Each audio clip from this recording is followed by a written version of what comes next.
Oi pessoal, tudo bem? Estamos de volta com mais um vídeo aqui da parte de fabricação mecânica, uma situação, problema envolvendo, a parte aí de furadeira, furos, seleção de brocas. Bom, vamos aqui dar uma olhada aqui na questão. Você deve executar dois furos e uma peça de aço 1010/1020, Isso aqui é referente ao material da peça, aço com baixo teor de carbono, onde o primeiro possui diâmetro de meia polegada e o segundo diâmetro de 4 milímetros. O que é isso, primeiro e segundo? São os dois furos que devem ser executados, ou seja, dois furos executados em uma peça de aço aí com baixo teor de carbono, um furo com diâmetro de meia polegada e outro com diâmetro de 4 milímetros. Com base nessas informações, selecione as ferramentas para execução dos furos em questão e calcule RPM para o uso da última broca selecionada, para execução do diâmetro final do furo, nesse caso aí dos dois respectivos furos. Aqui tem uma informação, as brocas são de aço rápido, HSS, High Speed Steel. Então nesse caso aqui a gente tem dois problemas, para dois elementos distintos, ou seja, dois furos, cada um dos furos selecionar suas respectivas ferramentas e, com base nas ferramentas selecionadas, calcular a RPM para a última broca selecionada.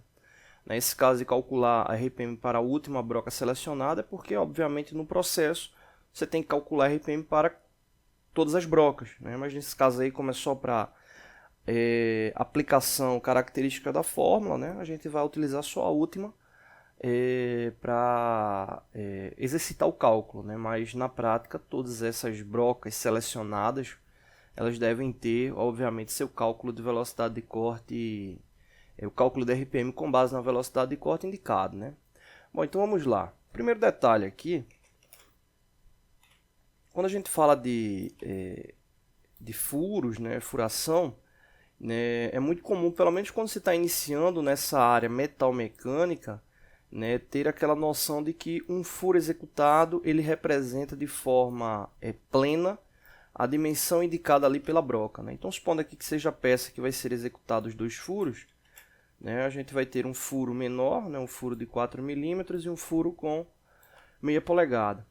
Então, o que acontece? Primeiro ponto, quando um furo é executado com uma broca paralela, uma broca paralela, tem alguns pontos aí interessantes. Na maioria das vezes não dá para o furo ele ser executado de forma direta, ou seja, utilizar já a última broca. Normalmente se toma como base ali uma regra do diâmetro. Normalmente ali um diâmetro que vai até 10 milímetros. Você pode já estar utilizando a broca final, como é o caso dessa broca aí, esse furo de 4 milímetros.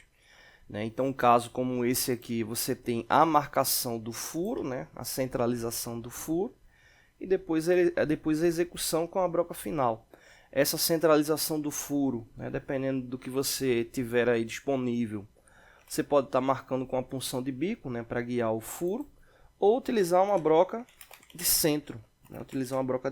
Nesse caso aqui, como não tem indicação na questão de uso de punção para marcar a localização do furo, a centralização do furo vai ser marcada aqui com a broca de centro. Daqui a pouco a gente fala mais sobre a broca de centro.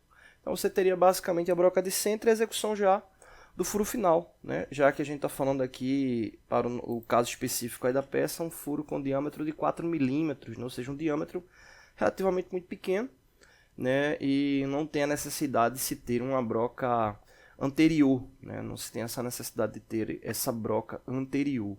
Passando de 10 milímetros, o furo, normalmente já se faz essa relação, O que basicamente seria, você tem aqui, exemplo, o furo final, o diâmetro final, que nesse caso aqui seria um diâmetro de meia polegada. Meia polegada, para quem não está lembrando, representa em milímetros 12,7 milímetros, ou seja, 12,7 milímetros ele já ultrapassa aqui os 10 milímetros, então já se faz necessário ter um pré-furo. Esse pré-furo ele seria basicamente o que? Um desbaste, para a finalização do furo. Porque quando você faz um furo com o que a gente chama um furo em cheio, ou seja, um furo direto já com a broca final, a área de contato da broca com a peça é muito alta, né? Então você acaba tendo ali uma pressão superficial durante a execução do corte, né? Durante a usinagem muito alta, né? E isso aí pode ocasionar, né, um aquecimento, um aquecimento elevado na superfície de contato e, obviamente, né, tirar propriedades de corte da broca, né? Ou seja, ela vai danificar a aresta dela, né, e vai diminuir o poder de corte da broca, né? Isso é muito comum. Você está executando um ciclo lá, um ciclo que vai ter várias furações, né? Hora ou outra você começa a perceber que a pressão, principalmente uma operação manual, né, você começa a perceber a pressão de corte muito mais elevada, né, e obviamente ali o próprio acabamento do furo. Antes de apagar essa ilustração, um detalhe importante sobre essa questão de geometria, né, do furo, ele está ligado à condição dimensional, né? Porque quando você faz o uso de uma broca paralela, essa broca ela tem como objetivo realmente ali remoção de material e não acabamento.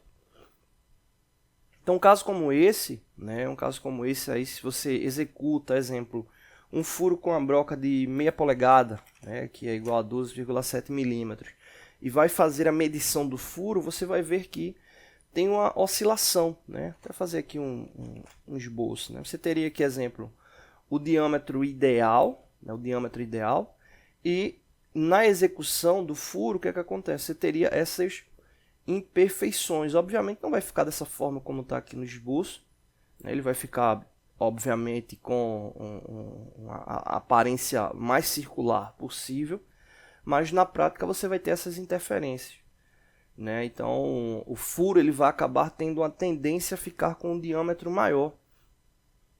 Normalmente esse diâmetro maior varia de 5 centésimos até 2 décimos de milímetro, né? Aí você diz, poxa, mas por que eu vou estar utilizando uma broca para ficar com essa variação? Se eu estou utilizando uma broca de meia polegada, eu quero que o furo ele fique ali com meia polegada, né? Só que o uso das brocas, né, brocas paralelas, tem esse objetivo desbaste, né? Ou seja, remoção ali do material. Aí você diz, mas e aplicação? Você pode estar utilizando uma broca como elemento, né, antes da execução final, pode ser a execução de uma rosca, um alargamento do furo, pode estar fazendo uma outra ação ligada ali, né, exemplo, vai para uma peça cilíndrica, uma peça para ser torneada internamente, você pode estar fazendo ali a execução inicial dos furos, né, para poder garantir a passagem de uma ferramenta para torneamento interno e outros processos, né? Exemplo, você vai fazer furações em uma chapa para prender com parafusos, né? Você não vai estar utilizando, exemplo, um alargador para dar acabamento ali no furo. É diretamente ali com a broca, né? Porque o objetivo da fixação de chapas ele está no contato axial, né? Causado ali pela porca, a arruela, a cabeça do parafuso, enfim, sistema de fixação. Então, as brocas, né?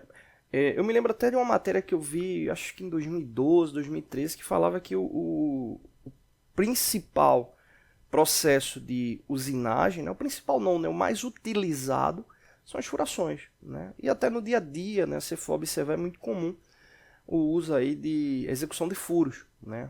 Principalmente aí para essa questão aí de iniciar, né, um processo de usinagem, o qual vai ter outras ferramentas subsequentes.